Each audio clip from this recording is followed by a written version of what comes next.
Ignition sequence starts. 6, 5, 4, 3, 2, 1, 0.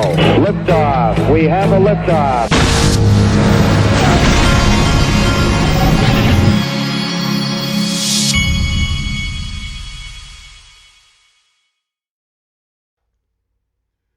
Hey everybody, this is the Digital Asset Investor, and I just lost my first baseball game. Today was the Little League opener.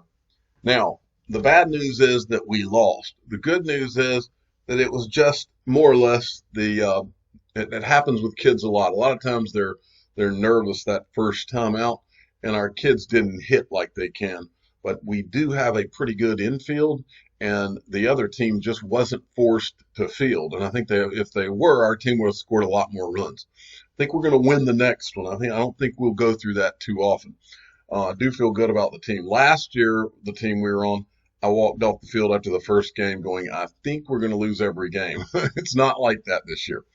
Okay, now let's get into something. I'm going to tell you what this is going to be about today.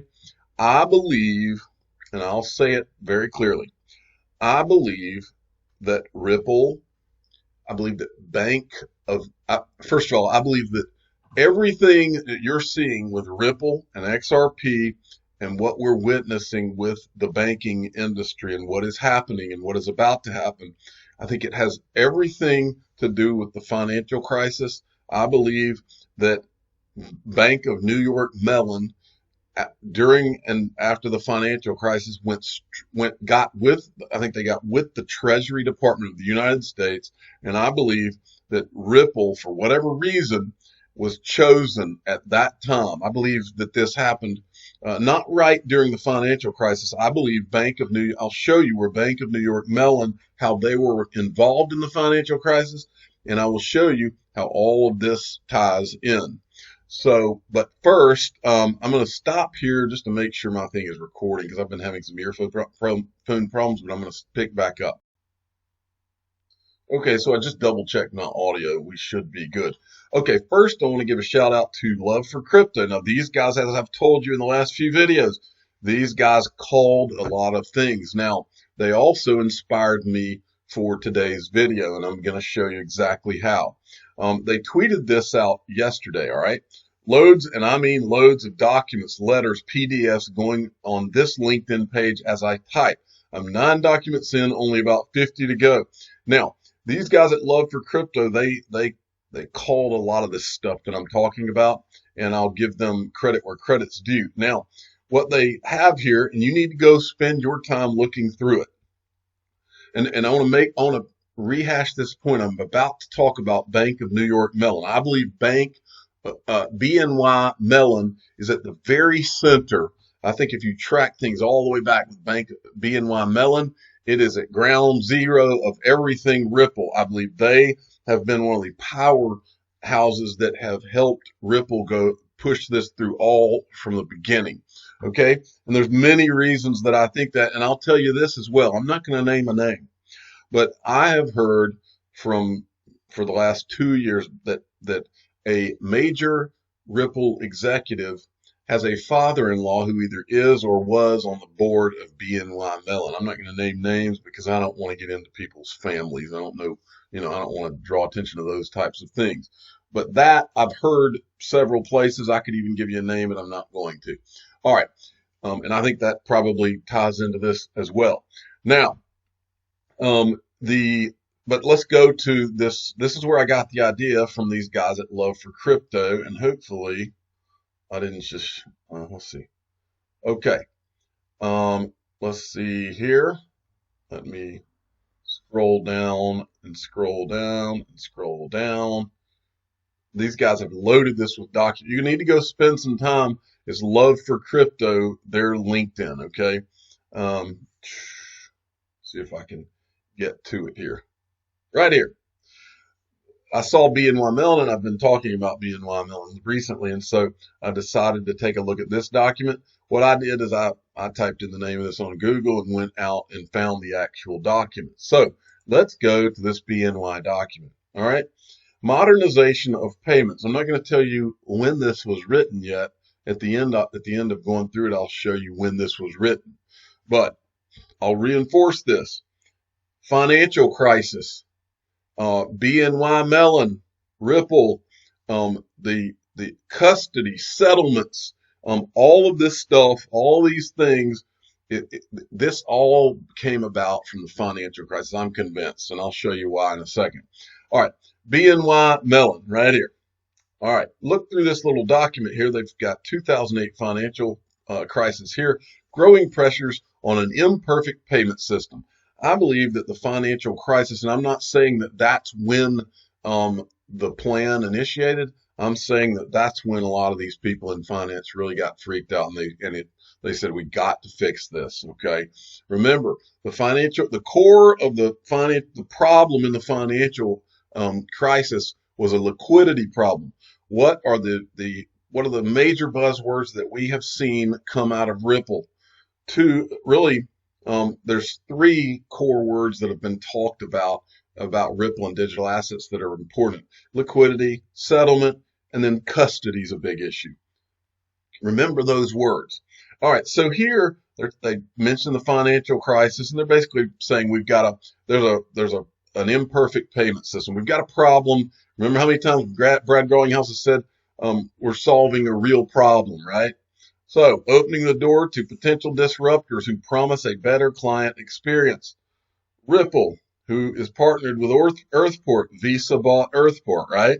They were fighting with MasterCard over Earthport. Do you recognize any other names on here? You should. All right. If you keep going down, they're talking about fintechs and how that's a big thing, and these are all the different block tech in financial services. Now you get to blockchain exploration at BNY Mellon. Look at 2 out of the 4 things that they are. First of all, they're exploring their own coin, it looks like. But look at these 2 down at the bottom. R3, Distributed Ledger Group. BNY Mellon to participate in identifying business use cases and defining the technology architecture. Opportunity to access common standards. Work with other financial institutions. Ripple. Opportunity to optimize cross-border payments. All right, so Ripple is on their radar in this document. Very clear. Ripple proof of concept, test environment, experimentation with Ripple Connect software, Ripple Ledger Network. Potential benefits to confirm via the proof of concept. So they've got Ripple Connect. Back then it was called different things because I'll tell you in a second when this document's from. They got the Ripple Ledger, Ripple Connect software. This is the sending financial institution, receiving financial institution. This is all being laid out, folks. Okay, we'll skip all of that. I'll just kind of, and then they talk about Swift Global Payments Innovation, improving speed and transparency. I want to make a point here while we're talking about Swift. As I started studying BNY Mellon, something that really should be probably a basic concept. Remember, Swift is owned by the banks, right? And we've talked a lot about how Ripple is going to take over Swift. Here's the way I think this all came about. I think that the very customers that Ripple is going after are Swift. Okay, it's really the same thing. So there's a little bit of confusion there, but here's what I believe. I don't know why Ripple was chosen. Don't know why XRP was chosen.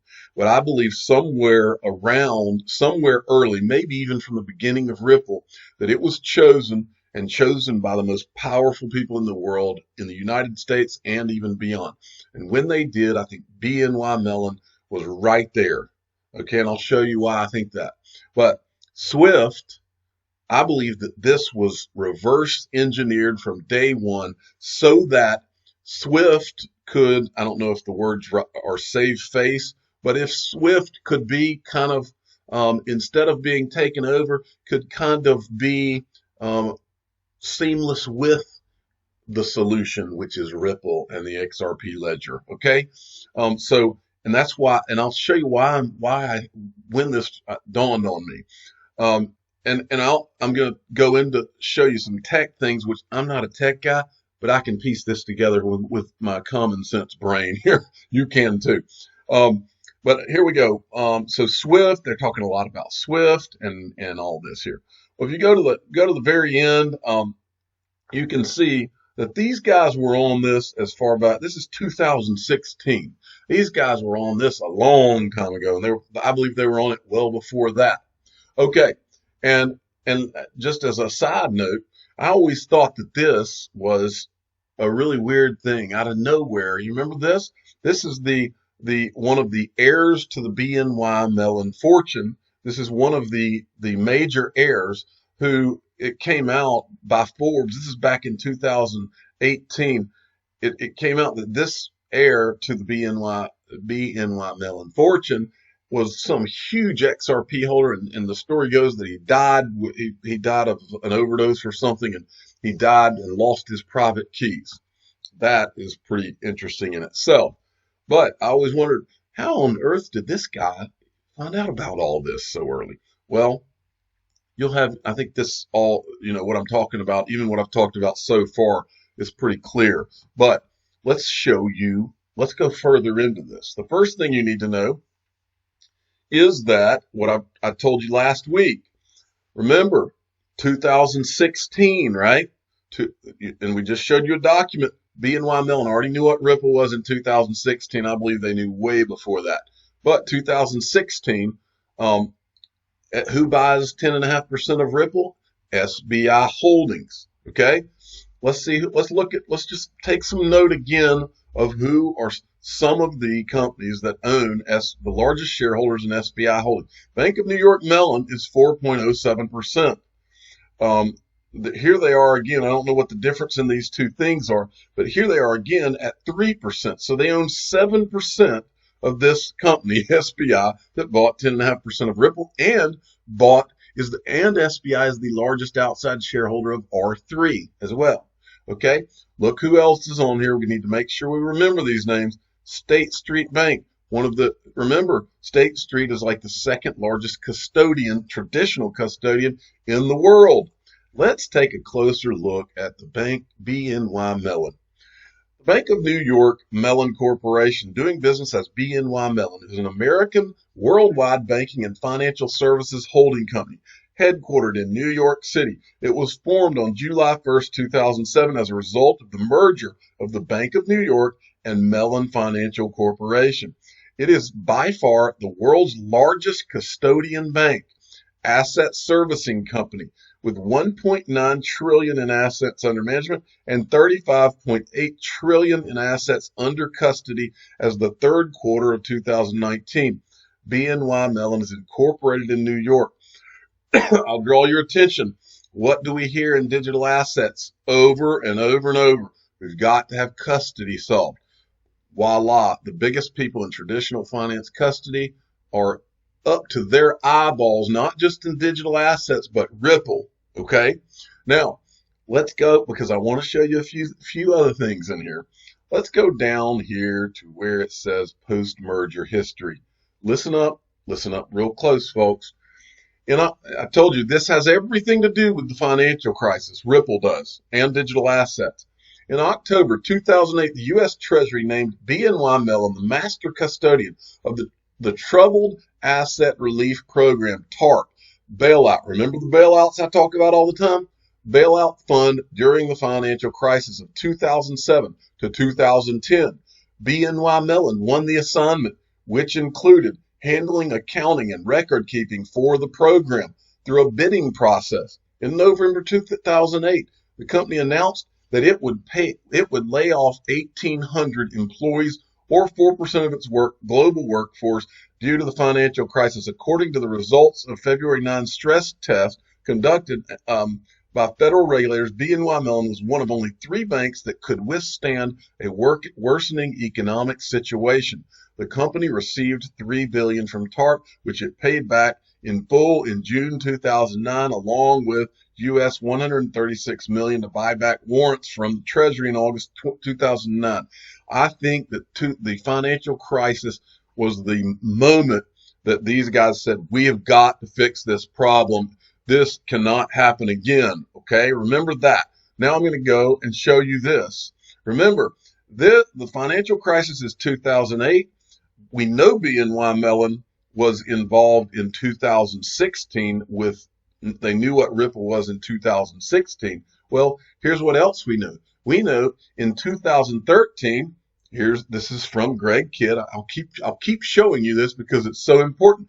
Greg Kidd, one of the first investors and worked at Ripple in the early days. This is he says in 2013. Well, listen to what they did.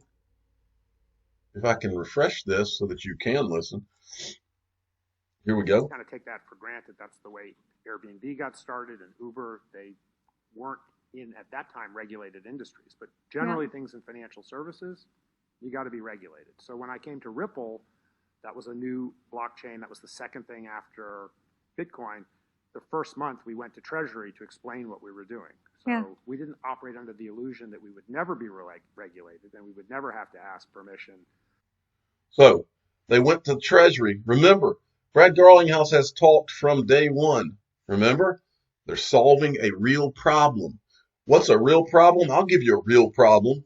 The 2008, the financial crisis. You want a real problem? That was the biggest problem. We almost went into something worse than the Great Depression, right? They had to come up with a solution. There's a real problem, okay? But this is not all that bank BNY Mellon. This is not all the only thing that points me to this. Listen up now.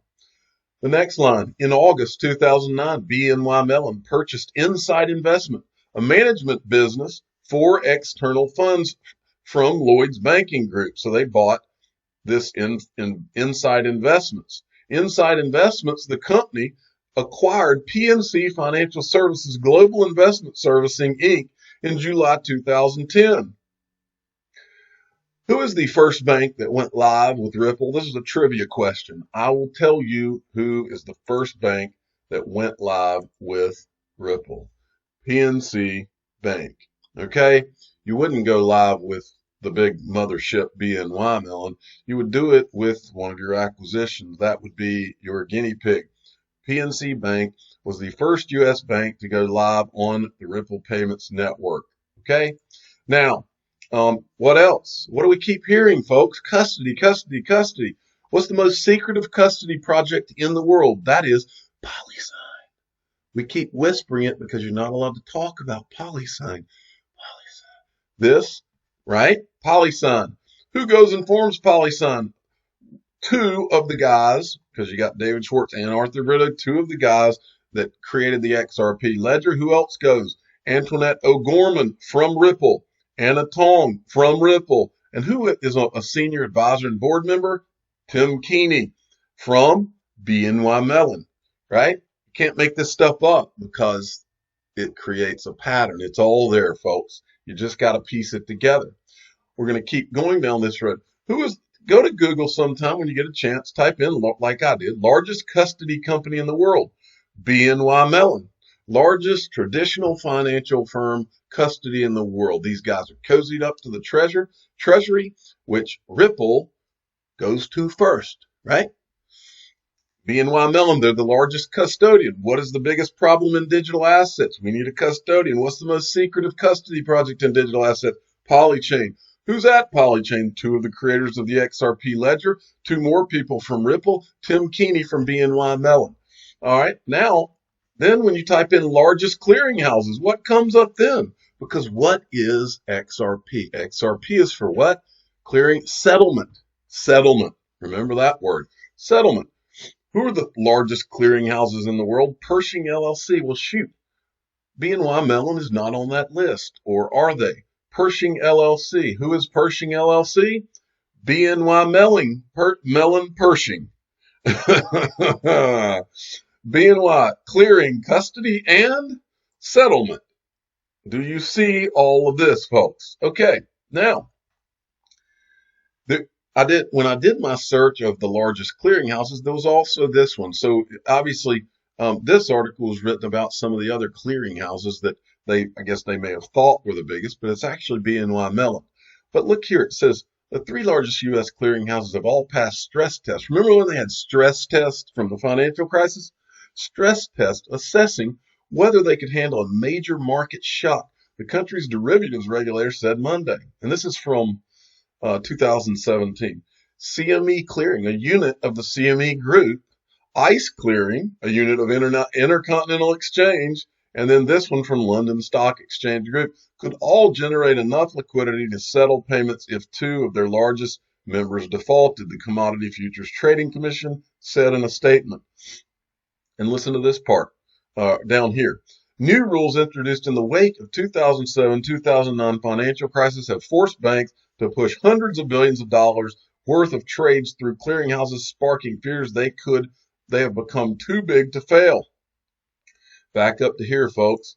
Who is the CME Group? CME Group, who did they invest in? Ripple. 2015 they invested in Ripple. 2016, who comes to become head of markets of XRP? Miguel Baez, who was at the CME Group and headed the gold trading desk at the CME Group. What is the CME Group? They are one of the largest clearinghouses, okay? Just by the way, ICE Clearing US, unit of the Intercontinental Exchange. What is the Intercontinental Exchange? They own the New York stock market. They also own what? Backed, the first truly Wall Street firm to represent digital assets that came in first.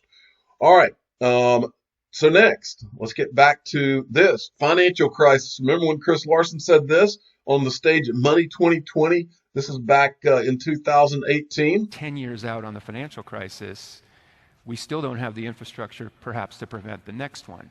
And I think this is where digital assets can really help, because an efficient digital asset can really solve some of the key problems in global liquidity. You know, the world's got trillions and trillions of dollars tied up in liquidity just to get around how clunky the movement of value is around the world.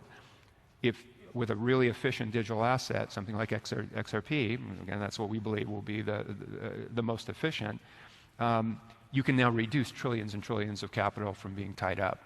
So you can make those transfers instantly as a bank or as a payment provider or as an enterprise without having to have money pre-positioned all over the world. So that's okay. And so there you go, where you've got Chris Larson talking about how XRP could be a solution in a financial crisis. Problem, Brad Garlinghouse always says, we're solving a big problem. They're solving the biggest of problems. They're solving the financial crisis. And I believe BNY Mellon, through the Treasury, has held Ripple's hand throughout this process. Now, this is Ripple. This is a Ripple Insights from November 14th of 2016. BNY Mellon, Reinventing Payments. In a recent report titled Reinventing Payments in the Era of Modernization. So anyway, they're writing about BNY Mellon and how they've weighed in on all of this, right? It says, while various organizations and consortiums are working on blockchain standards, R3, Hyperledger, there is yet no true blockchain standard, which also impedes progress. Ripple's Interledger protocol aims to solve this challenge by enabling diverse ledgers to seamlessly interact with each other. The Interledger protocol, folks, these people have been behind all of this from the very beginning at the heights of power to make it the standard. That's why the SBI Holdings CEO Yoshitaka Kitao has said that he believes XRP will be the standard. This is what they're talking about. Now, I saw this one that Ripple had put this article out about this report from BNY Mellon. So I decided to go and look at the report, Reinventing Payments in an Era of Modernization. This is the name of the report. And I saw this guy that wrote the report. His name is Anthony Brady, or Tony Brady. So I went and decided to look him up. He was on LinkedIn, right?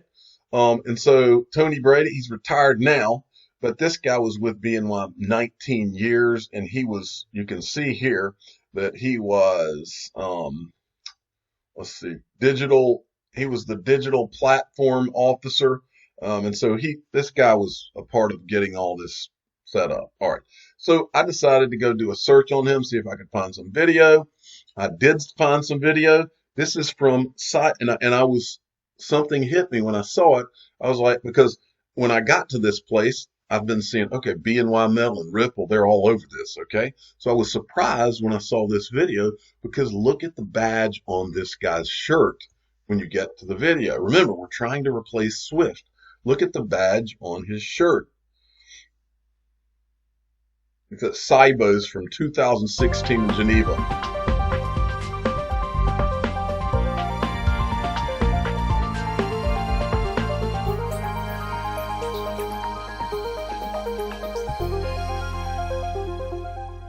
Tony Brady.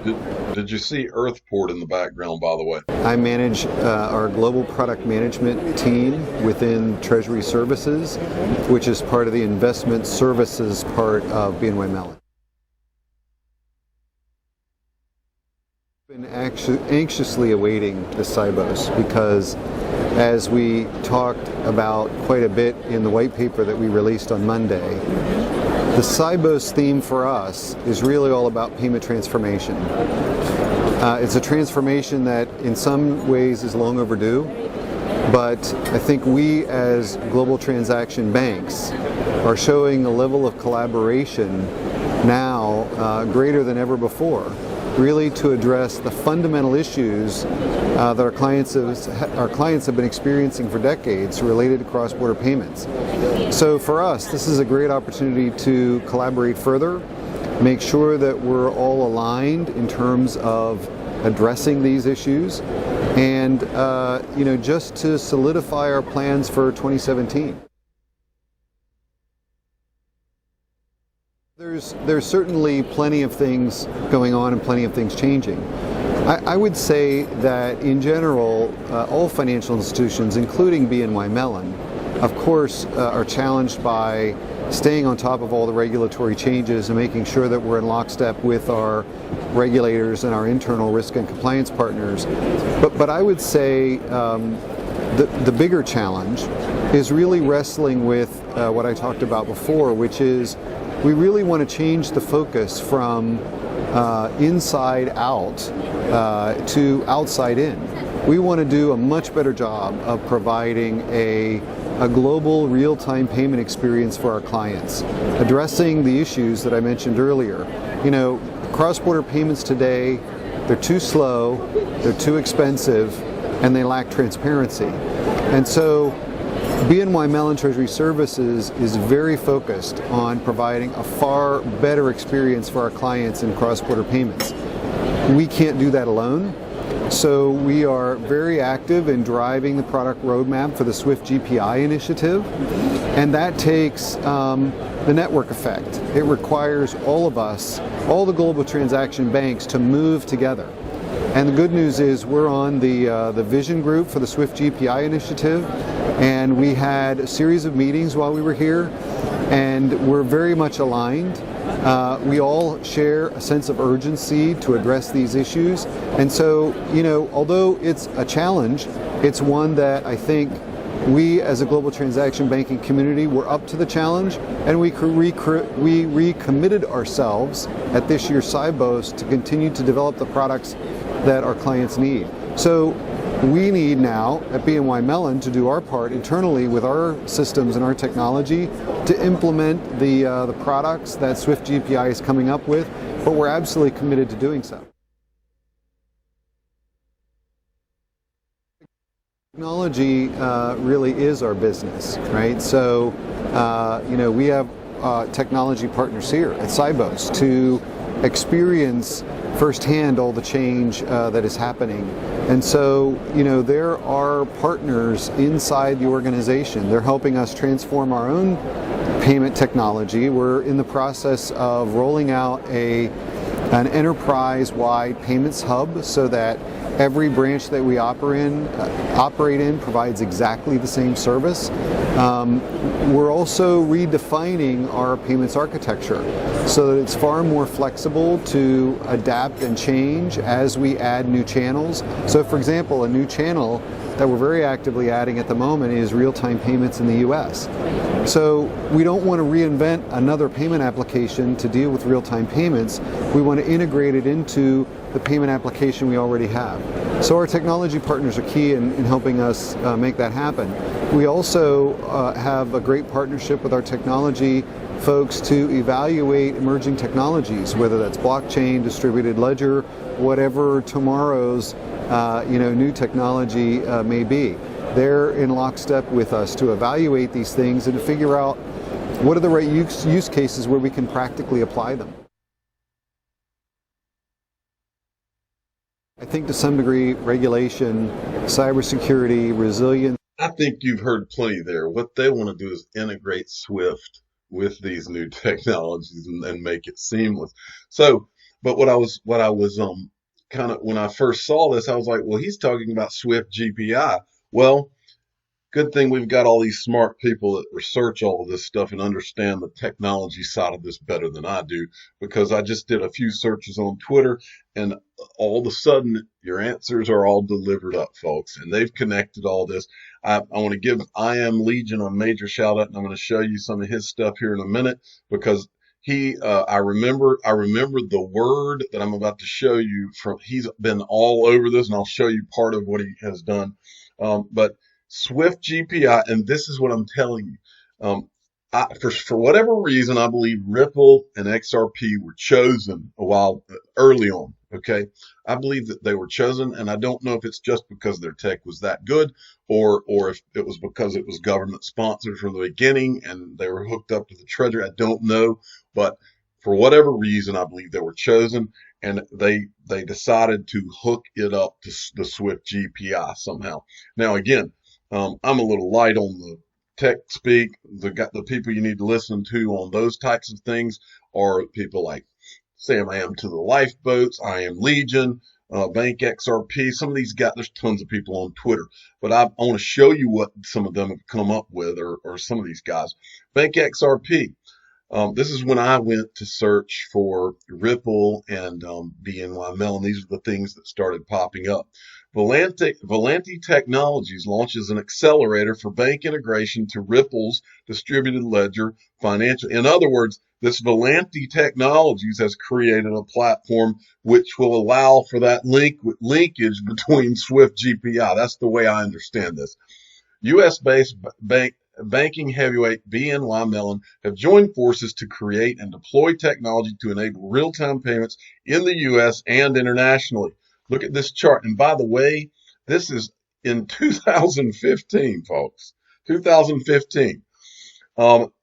So it shows you this entire flow. It shows you Ripple, payment sent, confirmation of payment settlement.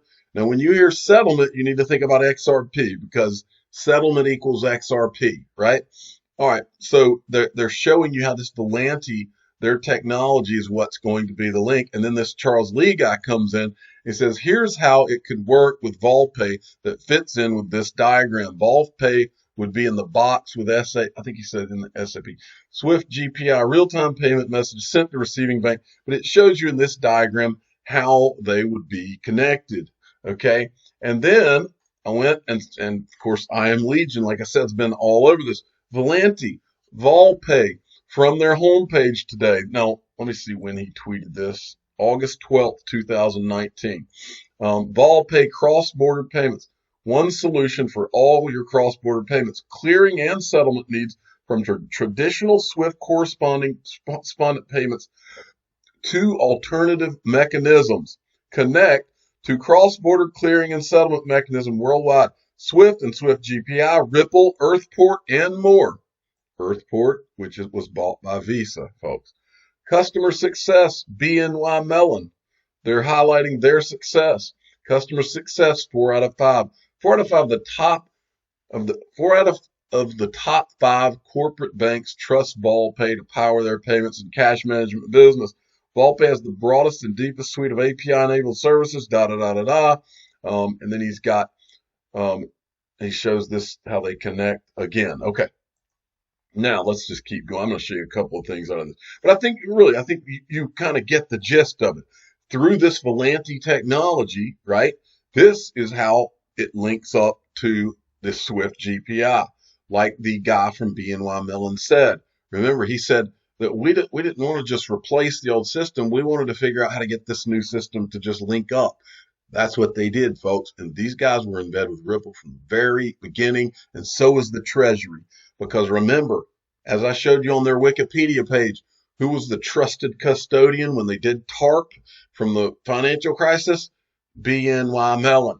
All right, next up to bat. So, and I was just looking around on Twitter. This was from back in 2016 when Ripple announces Volanti launches a plug-and-play Ripple integration solution. All right, and then here's the article where about them launching this. All right, and then we've got this. All right, I went to Volanti's website. This is one of the executives from Volanti. Listen to what he says at minute 3:15 or so. Listen up. Small. The problem is that larger banks have the resources, they have the budgets to invest in this, right? And they've done so. You look at banks like Bank of New York Mellon in the US, they wanted to be first with real-time payments in the US, and indeed, we helped them transact the first USTC HRTP. But they could do that because as innovators, they didn't have to worry about too much about a business case, about what products they would build on it. They could say, we want to be first into market. So let me remind you of something. Remember in the Wikipedia page, this is something that sticks out in my mind. During the financial crisis, the Treasury chose BNY Mellon to be the custodian for TARP. And remember what else they said? They said they did all the stress tests, and BNY Mellon Bank was, I think they said it was the only bank that passed the stress test. So what bank would you turn to solve the liquidity problems that were exposed in the financial crisis? You would turn to BNY Mellon. If you were the Treasury, the same company that you trusted to handle TARP for you and the bailouts, the same company. And he tells you right here, the guy from Volanti Technologies tells you that BNY Mellon wanted to be first. It's not necessarily wanted to be first. What it really is that they were the ones that you would look to solve this problem if you're the Treasury. Talk about solving problems, Brad Garlinghouse. How about solving the financial crisis? And by the way, the digital asset investor is not even here if the financial crisis does not happen, because I was there and I remember getting burned by it too, like a lot of you did. Now, let's give a shout out to the guys at SPQR Media. They did a video, and I'll lead you to it here in a second. They did a video a while back where they did a lot of this tie-in. They put Vanguard in the middle, and they tied Vanguard to all these different companies. BNY Mellon, they did too. They tied it to MUFG, SBI Holdings, R3, Swift, right? Okay, well, here's their video which you should go watch. It was one of their better videos. XRP, Vanguard, Deep Dive, SPQR Media, right there. Go watch that one. That's interesting too. Now, we're not done yet, folks, not by a long shot. I'm going to tie this into a couple other places for you. Now, while I was doing my BNY Mellon Ripple searches, I also came across this. This tweet is from April 4th, 2019. BlackRock partnering with BNY Mellon. BlackRock just hired ex-Ripple employee as a part of digital wealth team. Meanwhile, BNY Mellon have this to say about Ripple. While various organizations, consortiums are working on blockchain standards, there is yet no true blockchain standard, which also impedes progress. Ripple's interledger protocol aims to solve this challenge by enabling diverse ledgers to seamlessly interact with each other. Right? Okay. Well, what do we have next? Well, this is the announcement by BNY Mellon and BlackRock. Why does that matter? What does BlackRock have to do with all this? Well, who are the top five? These five companies own 18% of Goldman Sachs. The official father of the digital asset investor channel told me that if Goldman Sachs is not involved, it's not going to happen. These five companies own 18% of Goldman Sachs. The five companies are Vanguard, State Street. Remember, State Street is one of the largest holders of SBI Holdings. BlackRock is one of the largest owners of Goldman Sachs. So is State Street. And looky here. You know how Warren Buffett has done nothing but talked about how horrible that Bitcoin is? You ever notice that he's never spoken about Ripple or XRP? He never speaks about it, just like all these guys don't speak about it. You think Warren Buffett got where he is by not being crazy like a fox? Let me remind you who else was in touch with the Treasury Secretary during the financial crisis. Warren Buffett, he was on the phone. He was one of the guys they were calling to say, hey, Warren, we're going to need you. And it specifically, they called him and said, we need you to provide a loan to Goldman Sachs. Look it up, folks. I've seen it in a movie before. Warren Buffett gets on the phone with the assurances of the federal government, and I think he took preferred stock in Goldman Sachs to keep Goldman Sachs to make sure Goldman Sachs would not go down. All of these guys are in this, and we're talking about all of the money. This is for all the bananas, folks. This game is being played from the very, very, very top. Okay? Now, I'm going to finish this by showing you two things. One, this is a clip of a video from Bank XRP, if you want to go watch the whole video. But Mickey B. Fresh put this out, and look, he says, this is for all the haters and the hype police that don't believe that XRP was created with the intention to be a global reserve currency. Choke on this from straight out of the mouth of Ripple's CEO. Now listen, there have been many, many things that have come out of the mouths of people at Ripple, including Brad Garlinghouse over the years, that I have been like, wow. Remember how many times has Brad Garlinghouse referred to this as the New World Order? How many times have you heard these guys refer to this as the goal being to be a global reserve currency, or to have the liquidity of a fiat currency, or that Ripple is either going to go away or put a dent in the universe? These are the types of things we've heard said. And every time I'm doing a double take and I'm going, have I lost my mind, or am I hearing what I'm hearing? Because I've been around for a while now, folks. I'm 46 years old. I've been around. And many of you don't know this, but for the first year of my having this channel, I didn't speak to anybody on the phone or otherwise. It was me behind a computer screen, and nobody ever saw me. I was just talking. The only communication I had was in direct messages via Twitter or email, but I had never gotten to know anybody. Well, the last 6 months, I've been on the phone with people, talking to other people, smart people, and hearing what they have to say, and finding out that all of these things that were just hammering away at my gut, we've been right all along. We're talking about all of the money. We're talking, has been done by the very, very heights of power, not just in the United States, but worldwide. And we are talking about not some of the money, we're talking about all of the money. And it's right here for you. And I'm going to show you this video, and then I'm going to close this out with a little picture from 2015 that came up in my searches that I had never seen. But first, listen to what Brad Garlinghouse says and ask yourself, this guy's with some startup. Who says this? They saw it as rather than having a smaller number with a very high price, they saw it as something they wanted to be effectively a global reserve currency. I think the opportunity. Have you ever heard of anybody from any company saying something as bold as, oh yeah, we've got this digital asset over here, and we see it as being like a global reserve currency? And this coming from the same guy who has said New World Order like 5 times on camera? Come on, folks. Or as Brad Combs says, come on in, folks. Now, I'm going to finish this video with something that I think should be a pretty good close here. This is a picture from 2015. And this would be Monica Long from Ripple and Chris Larson, the chairman of Ripple. And this is from October 13th of 2015.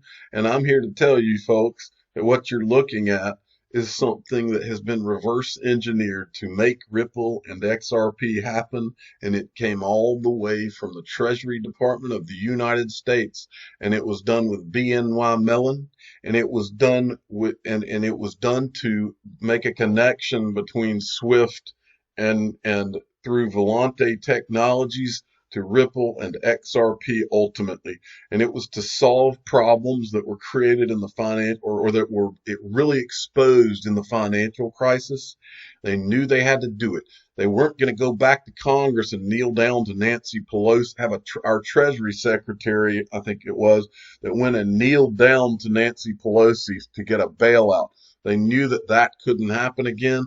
And I am here to tell you, I don't know why I was led to this moment in my life, but somehow, some way, this company was the chosen one to change the entire financial world. And you know what the best part is, folks? The best part is that this time is the first time that I've ever known in history that you and I can invest in the actual protocol and potentially change our entire financial life as a result of it. All other times in history, only the money people, the wealthy people, the connected people have been able to get in on this. This is our chance. That's why I'm here. I'm the digital asset investor. I'm not an investment advisor. This is for entertainment purposes only. Please subscribe, hit the like button, and tell your friends and family that Ripple and XRP came all the way from the U.S. Treasury and the heights of government around the world, and BNY Mellon is one of the huge players that made all this happen. Thank you for listening. I'm going to watch baseball.